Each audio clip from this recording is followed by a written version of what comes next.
alarm goes off at 6:30, which is pure homophobia, but Ashton's picking me up at 7 o'clock. So I cram a protein bar in my mouth as I pull on my sweats and pack my skate bag. Mom gets home as I'm tying my shoes. Her green eyes have dark circles under them, but they crinkle up when she sees me. "Hey, Hunter," she says and pulls me into a hug. Her red hair's in a messy bun, and the stray strands tickle my cheeks. "Going skating?"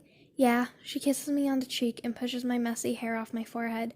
"Good show last night?" "It was." "Sorry I missed it." "Don't be. How was work?" Mom doesn't really have to work anymore. With the money I make, I told her so, but she insists. She likes her job as a neonatal nurse, and she won't let me support her financially. "Good," she says. Long. "Get some sleep. I love you."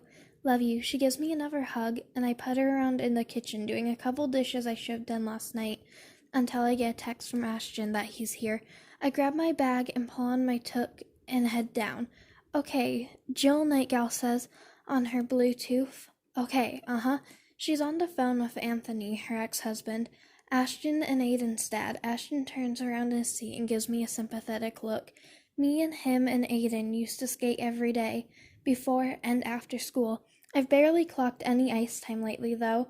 Rehearsals keep me too busy, and my knee wouldn't take skating on top of the hours of choreography. Plus, drink reminded me of Aiden. But we're going to be on the road for 3 months, and who knows if we'll have time or opportunity to go skating. So Ashton made me promise to come skate with him before we leave." "No, he's got to keep a C average. You know that." Jill lets out an exasperated sigh. "You'll have to wait. We leave Sunday, right after the show." Jill's going with us as our chaperone and tutor. Our parents wouldn't let us leave school unless we got tutored to pass our dogwoods. "Well, then ground him, I guess." I wonder what Aiden's done. I know I shouldn't care. Ashton turns towards his mom and opens his mouth, but he doesn't get the chance to speak. "I don't know what else to tell you, Anthony. I told you that was a bad idea in the first place."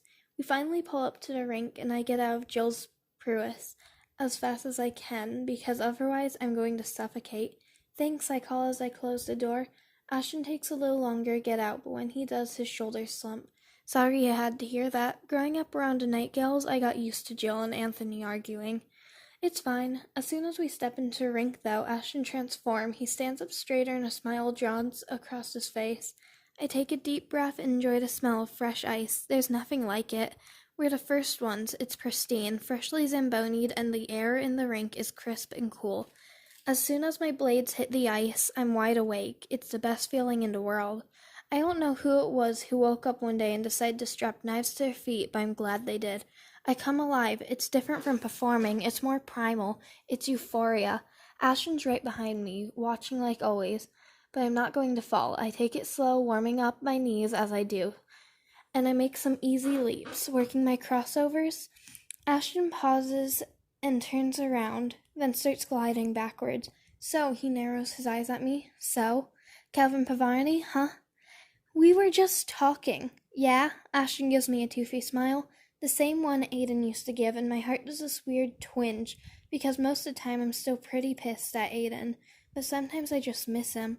I'm never sure which feeling I'm going to get, but being here on the ice is making it worse. Sometimes it really sucks being best friends with your ex's twin brother. Sometimes Ashton will smile or laugh or something, and it'll remind me so much of Aiden it aches. It's totally platonic, I explain. In case you haven't noticed, I don't have a lot of queer people around to talk to. I mean, we've got a few queer people on our crew, but that's not the same. They're all older in one thing, and they're all guarded around me for another, which I guess makes sense since I'm the talent. But it still sucks. The only one I ever really talk to is Patricia, my guitar tech, this cool lesbian from Kamloops. "Okay, fair point." He does a quick loop around me. "How's the new song coming?" I groan. "That bad? Still got writer's block?" "It's not writer's block. I can't have writer's block. We've got to get this album rhythm.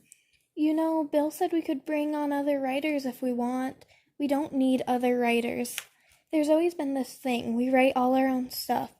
We're not going to change that on my account. I've just got to focus. Hunt, if it's too much pressure, it's okay to ask for help. It's fine, really. It's going to be fine. I definitely don't have writer's block." We skate in silence for a while. The only noise is the music of our steel edges against smooth ice. Aiden said he texted you last night, Ashton says a while. He did. From the moment we started dating, me and Aiden made a rule. We wouldn't talk about the other to Ashton because it wasn't fair to put him in the middle of our stuff, whether it was good or bad. There were lots of other rules too, though. The label liked to call them branding. While we were dating and crisis management after we broke up. Yeah, Ashton says. You didn't get it? No, I got it, I say. I meant, he told you that? Oh, yeah. I still haven't answered his text. I'm probably not going to. I'm sorry, I didn't want you to get stuck in the middle of us. His parents always played tug-of-war with him and Aiden, and I won't let this happen with me.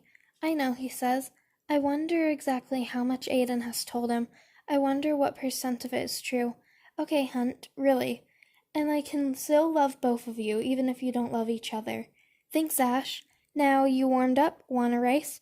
There's no way I'll win, but that doesn't matter. You're on. I'm sweaty, but happy when the buzzer sounds at the end of public skate. Ashton and I head back to the bleachers, take off our skates. As I massage my right arch, which has been cramping a little, my phone buzzes. Kevan's finally answered my wave. Hey, know any good lunch spots near me? Hotel keeps suggesting fancy places. Hunt, huh? Ashton's studying me with a hint of a grin. You're smiling. Am not. But to Calvin I send, you like sandwiches? Kiss and tell, the boy